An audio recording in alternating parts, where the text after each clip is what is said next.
Morning, and thank you for joining us. I'd like to begin this briefing where the President left off his remarks on Monday afternoon. As he said, we are in a life and death race against the virus. We are facing an accelerating threat. And faced with an accelerating threat, this administration is accelerating our response even further. The most powerful way to do this is to accelerate the pace of vaccinations. Starting on day one, we began working to accelerate and increase vaccine purchases and manufacturing to have enough vaccines to vaccinate all adults by the end of July. We then accelerated that to have enough vaccines for all adults by the end of May. The President then directed states to open up vaccinations to all adults by the beginning of May. But as we have seen this virus continue to spread, President Biden has ordered that his national vaccination effort accelerate to the next level. Within 3 weeks, by April 19th, 90% of adult Americans will be eligible for a vaccine, and 90% of Americans will live within 5 miles of a vaccination site. Already, there are more than 50,000 vaccine sites across the country. Within 3 weeks, there will be about 70,000 locations, as we nearly double the number of pharmacies that are vaccinating Americans. More Americans will get more appointments in more convenient locations. The President also committed to opening at least 12 more federally run mass vaccination sites. And today, we're announcing 3 new sites that will open next week, in addition to the 2 we announced on Monday in St. Louis, Missouri, and Gary, Indiana. The first is in Memphis, Tennessee, at the Pipkin Building at Liberty Bowl Memorial Stadium. The second is in Milwaukee, Wisconsin, at the Wisconsin Center, and the third is in Greenbelt, Maryland, at the Greenbelt Metro Station.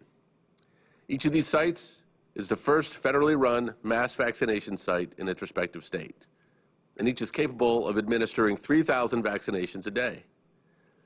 I can also report that previously announced sites in Massachusetts, New Jersey, Virginia, and Washington are now all open and fully operational. In total, we've opened 25 mass vaccination sites, which have a combined capacity to administer over 95,000 shots per day. These sites are run by the federal government in close partnership with state and local officials, and they're part of our work to equitably distribute vaccines and reach communities that have been hurt the most by the pandemic. Through these mass vaccination sites, we've administered more than 2 million shots in some of America's most at-risk and underserved communities. More than 60% have been administered to racial minorities.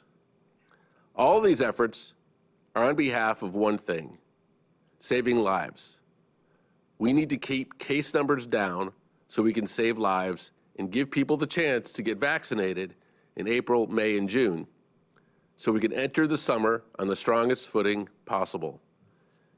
Now, in the weeks ahead that it will take to get everyone vaccinated, for all of this effort, we need a simple thing of every governor, mayor, and local leader, and that is to heed what the President is asking in return, simply to maintain or to reinstate mask mandates.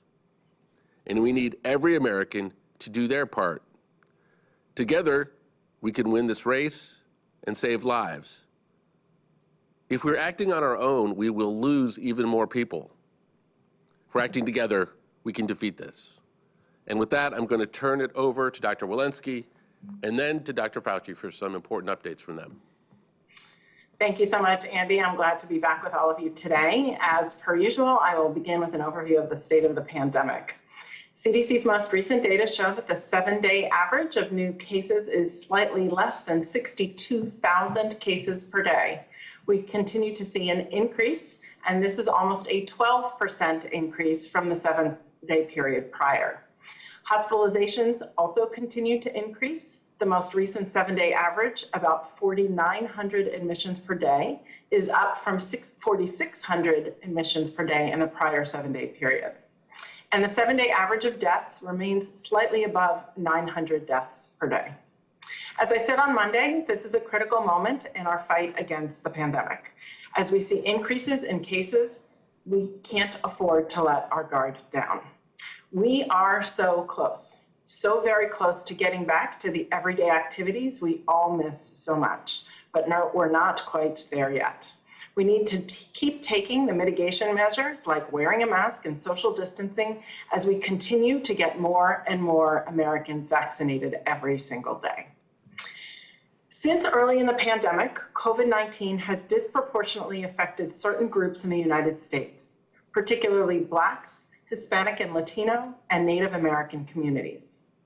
In mid-February, CDC released its estimates of life expectancy in the United States in the first 6 months of 2020, which showed a profound impact on communities of color, with a drop in life expectancy of 2.7 years among non-Hispanic Blacks and 1.9 years among Hispanics, historic and tragic declines in these populations.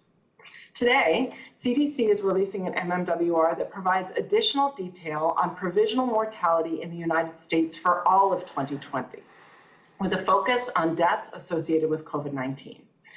In 2020, about 3.3 million deaths occurred in the United States overall.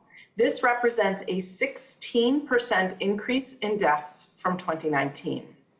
COVID ranked as the third leading cause of underlying cause of death after heart disease and cancer, with approximately 378,000 COVID-19 deaths, accounting for roughly 11% of all deaths in the United States in 2020.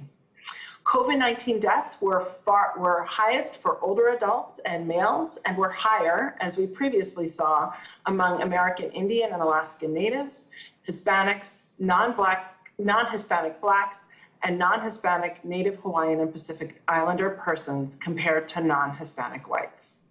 In fact, among nearly all of these ethnic and racial minority groups, the COVID-19 related deaths were more than double the death rate of non-Hispanic white persons. Sadly, based on the current state of the pandemic, these impacts have remained in 2021, where we continue to see that communities of color account for an outsized portion of these deaths. The data should serve again as a catalyst for each of us continue to do our part to drive down cases and reduce the spread of COVID-19 and get people vaccinated as quickly as possible. I know this is not easy, and so many of us are frustrated with the disruption this pandemic has had on our everyday lives, but we can do this as a nation working together. There is reason to be hopeful because we now know so much more about this virus, how to stop its spread, and we now have 3 historic, safe, and effective vaccines that we didn't have just 4 months ago. And we are distributing billions of dollars into communities disproportionately affected to help mount the most aggressive, equitable vaccination campaign of modern times. Millions more people are getting vaccinated every single day. This week, we will cross the 100 million people who have received at least 1 dose of the COVID-19 vaccine in the United States, a remarkable feat in such a short period of time. Further, over 70% of people over age 65, our most vulnerable group, have received at least 1 vaccine dose. I'm proud that CDC stands with others leading the way to scale up our national vaccine effort as quickly as possible.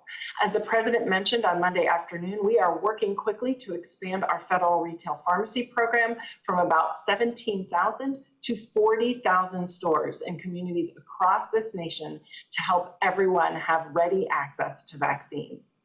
With this expansion and additional efforts in partnership with FEMA and states across the country, we will be able to reach the administration's goal of making sure that 90% of Americans will be within 5 miles of a vaccination site by April 19th. And we recognize that 5 miles is still too far for many Americans. And that is why we are activating resources such as mobile units and clinics to those communities where this is the case to ensure they can get access to vaccinations.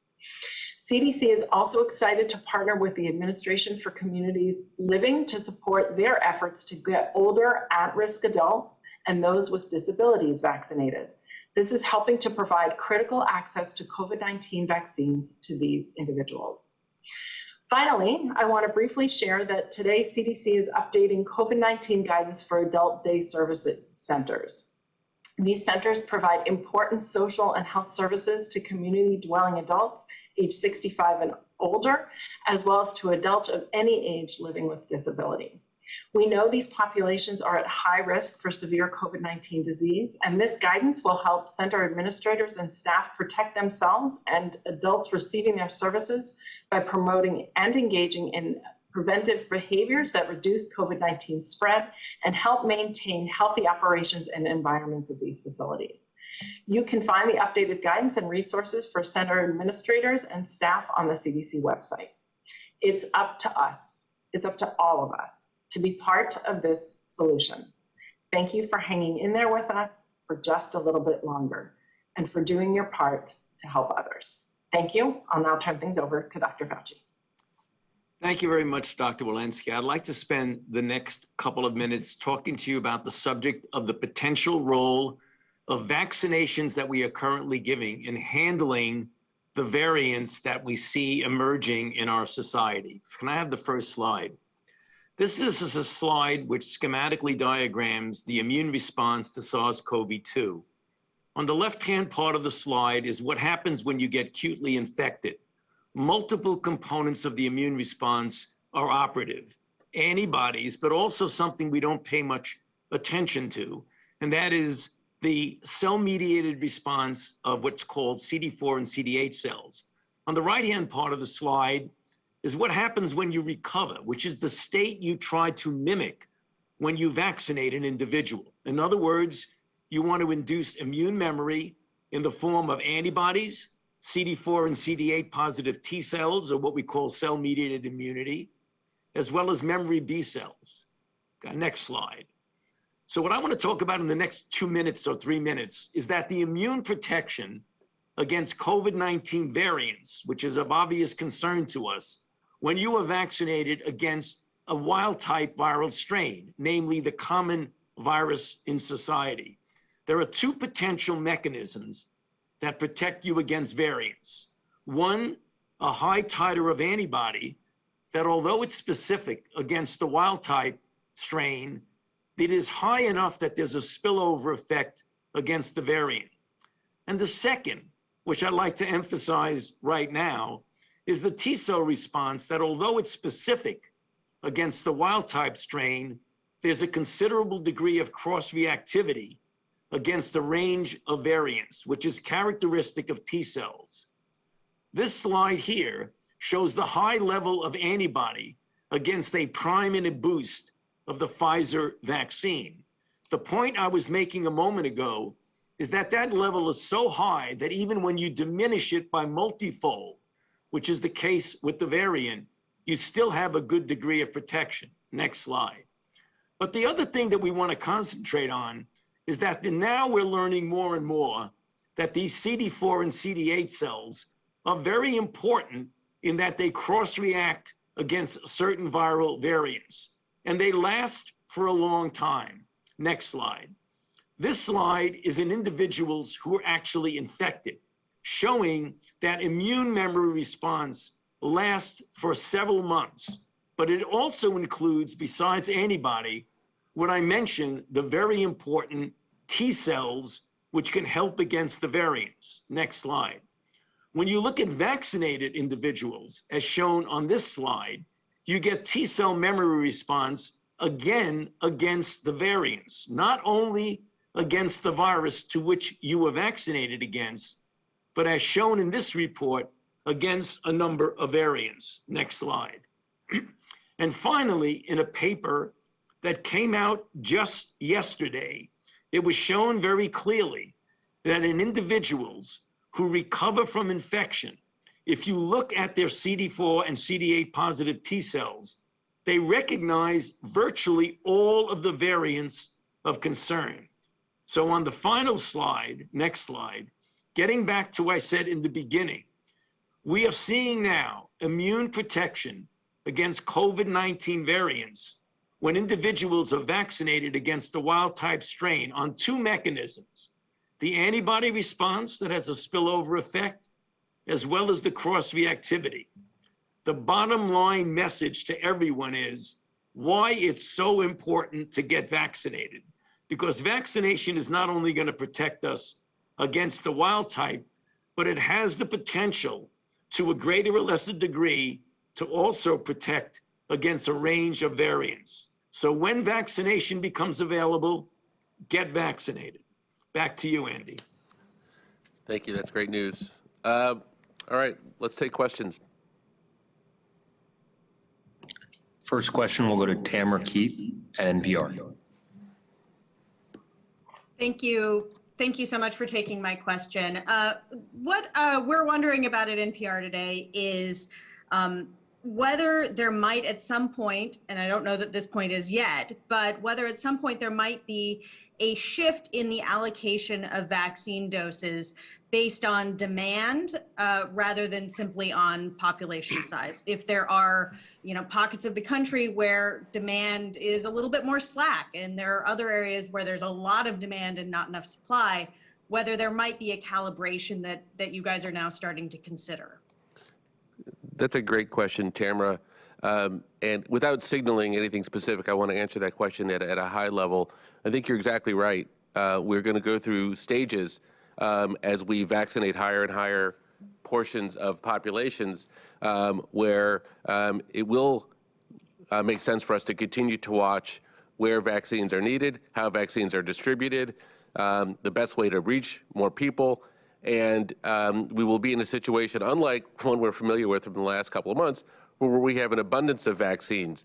So I might not think of it as much as shifting, as much as I might think of making sure that we're putting enough vaccines in all the places that they're needed, including doctors' offices, including regions, including places that might have been inefficient to do at the beginning while we had a surplus. So it is absolutely how you should be thinking about our approach going forward.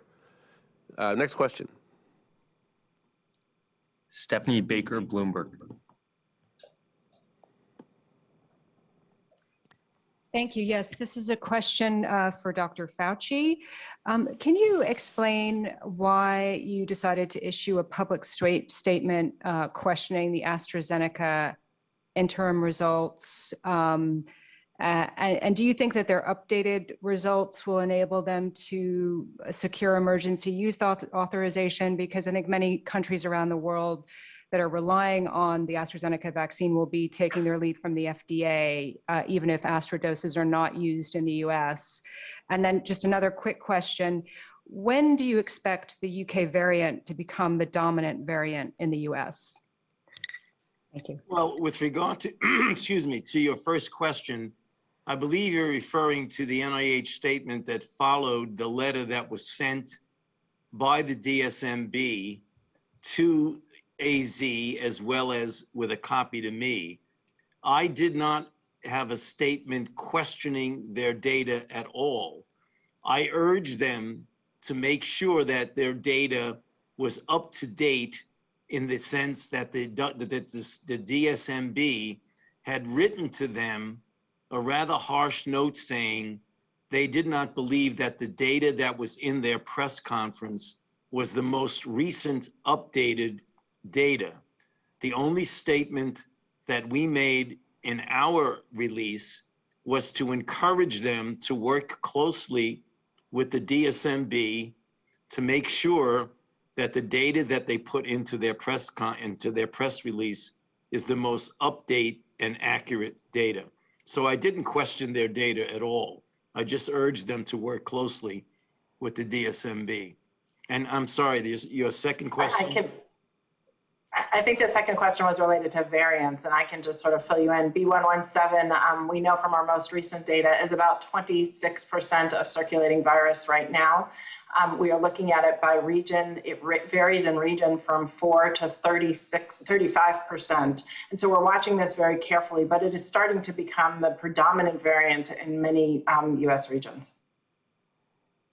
I think your final question was asking us to consider whether the FDA was going to grant an EUA. Obviously, we're going to leave that to the FDA, but I'm wondering if, Dr. Fauci, you have any additional comments given the data that you have seen relative to the AstraZeneca release. Well, the data that they made public most recently indicates to me that this is a good vaccine that is going to have a very important role in the global response to this outbreak. Thank you. Next question. Next, we'll go to Lauren Klassen at CQ Roll Call. Hi, thank you. Yes, two questions. First, given the rise in cases and the number of schools and states that are reopening, how important is it to have a national testing strategy, and when should we expect to see that? And then secondly, are you anticipating any medical supply chain disruptions stemming from the backlog in the Suez Canal? Thank you. Okay. The first question on schools and testing, Dr. Walensky, do you want to provide some input into that? Yeah, what I will say is we're watching obviously the cases by jurisdiction. Our school-based reopening strategy does look at community transmission and is guided based on community transmission. We have 5 mitigation strategies and of course ancillary mitigation strategies related to teacher vaccination and testing, as you note, and we're working closely with the Department of Ed and others to put forward a national testing strategy for schools. In terms of your question about medical supplies in the Suez Canal, we'll get back to you if we hear differently, but none that I'm aware of, and we didn't have to send people over to dig the ship out, so we were able to keep them focused on getting people vaccinated. Let's go to the next question. By the way, let me just add one thing about the schools and the testing before I forget. I should remind everybody that last week we announced $10 billion in new testing dedicated directly to schools. So we now have the resources, thanks to the Congress and the bill signed by the President, to be able to vaccinate children on a weekly basis across the country. So that testing capability is there. The testing resource centers are developed and available, and the testing is quite there. So in addition to what Dr. Walensky said. Next question. Sharon Lafreniere, New York Times. Thank you for taking my question. I wanted to follow up with Dr. Fauci. What do you think, Dr. Fauci, about the decision yesterday by the German regulators to restrict the use of AstraZeneca's vaccine in people under 30 because of a rise in the number of cases of unusual blood clots? I think it's sinus vein thrombosis. Does that give you fresh concern or no?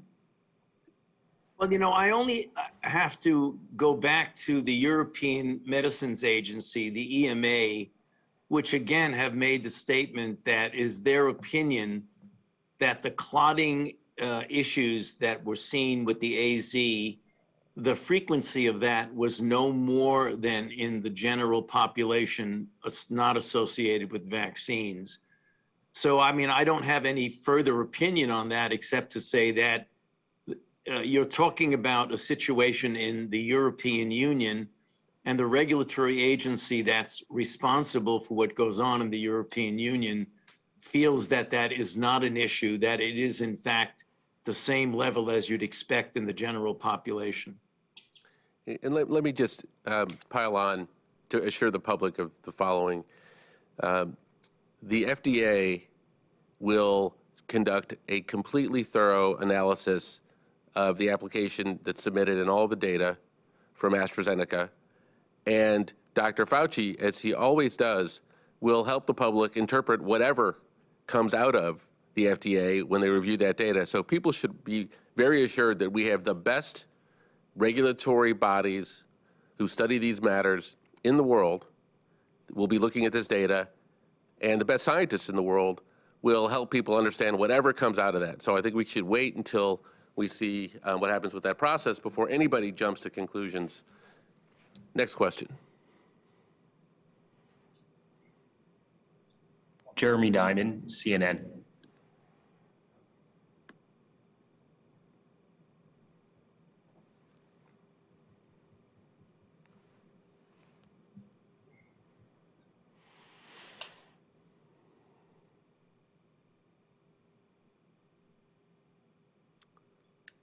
Should we go to another question, Kevin? We'll go to another question. It wasn't letting me unmute, but it just did. Can you hear me? Yes, Jeremy. Okay, thank you. Two questions. First of all, you said that you expected the B117 variant to be dominant in the US by the end of March, early April. Is it now the dominant strain, and how much of the increase in cases do you attribute to that variant? And then secondly, we've heard a lot from you about the importance of governors keeping or reinstating mask mandates, but several of the states experiencing the worst surges haven't done away with their mask mandates. Instead, it's been loosening of other restrictions like indoor dining and gatherings. So my question is, what are you telling states about which restrictions they should be implementing? And why haven't you published uniform gating criteria to lay out a roadmap that states should be following? Thank you. All right, Dr. Walensky, do you want to take those? As I mentioned earlier, we now have B117 as 26% of the circulating variant across the United States, and it is the predominant strain in at least 5 regions of the United States. So we're starting to see it creep up. We do know it's more transmissible, somewhere between 50 and 70% more transmissible than the wild type strain. So to the extent that people are not practicing the standard mitigation strategies, we do think that more infections will result because of B117. We believe that the current mitigation strategies of masking and distancing would work just as well against the wild type strain as they do the B117 strain. I think we've been pretty clear with regard to our guidance and strategies and setting specific strategies as to how people can remain safe in these settings. And we continue to articulate in these press conferences and others the importance of masking, distancing, not traveling, and decreasing crowds. Yeah, let me just reiterate.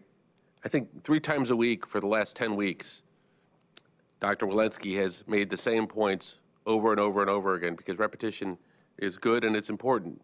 People want to know that they're getting consistent answers. And consistently, 3 times a week for 10 weeks, Dr. Walensky has said, wear a mask, avoid crowds, socially distance, and don't travel unless it's absolutely essential. 3 times a week for 10 weeks.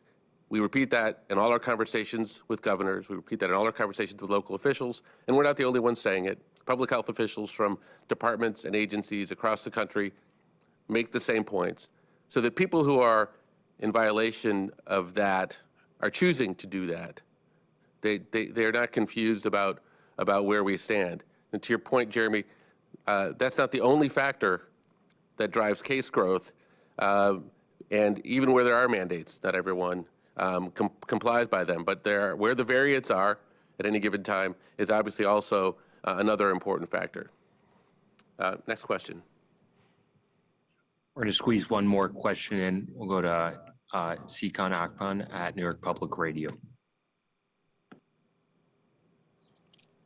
Hi, thank you for taking my question. So New York health officials continue to voice concerns about the B1526 variant. Early studies suggest this variant was first detected last November, and it now represents a large proportion of cases in New York City and New Jersey, namely in counties undergoing surges.